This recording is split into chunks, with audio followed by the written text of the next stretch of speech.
Welcome to the Deep Dive, your shortcut to being truly well-informed. Today we're diving headfirst into, well, one of the most influential books ever written, Don Quixote by Miguel de Cervantes.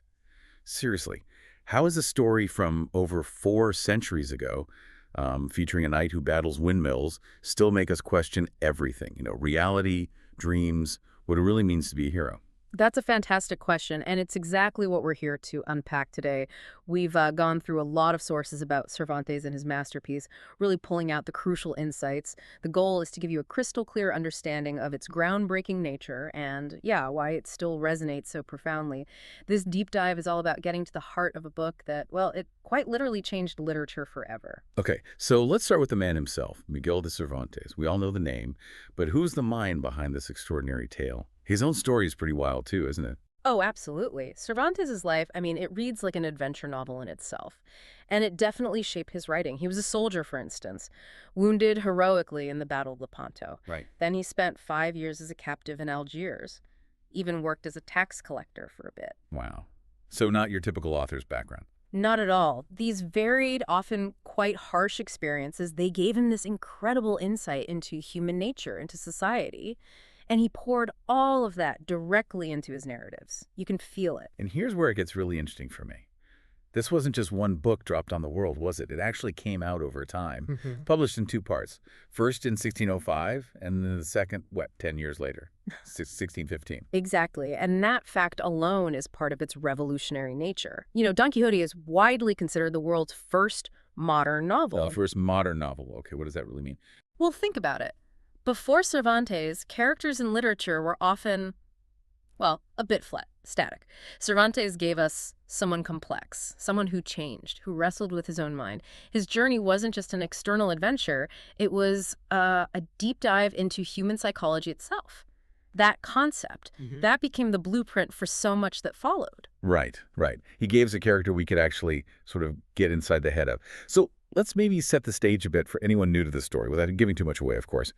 At its core, it's about this aging gentleman, Alonso Quixano, and he's obsessed with reading these, what were they called? Chivalric romances. That's right. Tales of knights, quests, damsels. Yeah. Very popular back then. So he reads so many, he basically loses his grip on reality. He thinks he's a knight-errant, renames himself Don Quixote, finds some rusty armor, and just sets out to right the world's wrongs. Yeah, it's quite the transformation. And he doesn't go it alone, which is half the fun, really. He convinces this very pragmatic, down-to-earth farmer, Sancho Panza. Oh, Sancho. Yes. Yeah. To be his squire. You can just picture Sancho sighing every time Don Quixote charges off at something, can't you? Absolutely. Their dynamic is legendary. Their travels across Spain are this hilarious and sometimes poignant clash of ideals and, well, reality. And you really hit on the heart of it there, that clash. Beyond just the 2 of them, the novel is packed with characters, isn't it? Oh, definitely. You have his idealized ladylove, Dulcinea del Toboso, who's more of an idea, really. Right, he's never actually met her like that. Exactly. And then there's this incredible array of other people they meet. Townspeople, dukes, duchesses, barbers, priests. They all interact with Don Quixote in different ways. Some humor him, some try to, cure him. Others are just completely baffled. And these interactions really highlight that core tension of the book. Okay, so you mentioned adventure and laughs. There's plenty of that. But it feels like Cervantes is doing so much more here. He's subtly pushing us, asking some really big questions. What's the hidden layer? What are the big ideas he wanted us to wrestle with? He's absolutely diving deep into core human struggles. That's why it endures. So one major theme is this constant pull between illusion and reality. Okay. Don Quixote genuinely sees windmills as giants, inns as castles. Cervantes makes us ask, where do we draw that line between what we want to believe and what, actually is? Then there's idealism versus practicality. That's perfectly shown in Don Quixote versus Sancho Panza. Quixote has these soaring romantic ideals. Sancho, he's thinking about his next meal, his comfort, very grounded. So it's not just about a crazy old guy fighting windmills. It's a conversation about how we choose to see the world. Precisely. And the novel is also just a brilliant satire of romanticized heroism. Remember those chivalric romances he was reading? They were the blockbusters of the day, full of exaggerated, often absurd heroics. Cervantes cleverly pokes fun at all that. He shows the ridiculousness, but maybe also, I don't know, the strange beauty in holding on to noble ideals even when they're out of place. And finally, it really explores the nature of madness. I mean, Don Quixote is clearly delusional by our standards, but Cervantes kind of invites us to question what sanity really means. Is Don Quixote's madness just a different way of seeing? Maybe one that gives him purpose, imagination, even if it's detached from common sense. It really makes you think, doesn't it? How often do we grapple with those same tensions between what we wish was true and what actually is? It almost makes you wonder, maybe our sanity is just a kind of shared agreement, and Don Quixote is simply choosing a different reality. Now, beyond the story itself, the way Cervantes told it was revolutionary too. How did he use his artistic brushstrokes, let's say, to make it so groundbreaking? Well, the most famous example, of course, is the symbolism, those windmills. They're not just windmills, they become symbols of misplaced heroism, of seeing threats where there are none. His charge isn't just a funny scene. It's about how we misinterpret things, how we pursue ideals against, well, mundane reality. Right, the iconic image. Exactly. But beyond that, Cervantes did something really radical for the time. He used metafiction. Metafiction. Explain that a bit.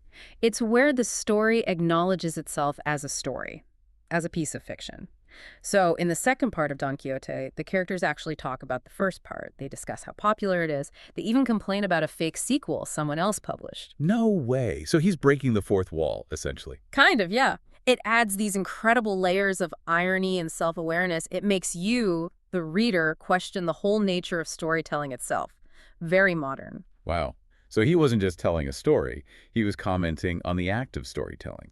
That's pretty mind-bending for the early 1600s. It really was. And he masterfully blended comedy with social commentary. The humor in Don Quixote isn't just for laughs, though it is funny. It's a sharp tool. He uses it to critique society, human foolishness, vanity. He holds up a mirror, lets us laugh at Don Quixote, but maybe, just maybe, also see a bit of ourselves in that misguided idealism. What an incredible journey through Cervantes' world and his, well, immortal knight. It's truly a testament to his genius. And that's really the core of it, isn't it? Why this book still matters, why it still resonates centuries later. Don Quixote's commitment to his ideals, however misplaced, his resilience, even when reality keeps hitting him in the face. It still sparks conversations about our own dreams, our own dignity, you know? He might be mad by the world's standards, but he holds on to his beliefs fiercely.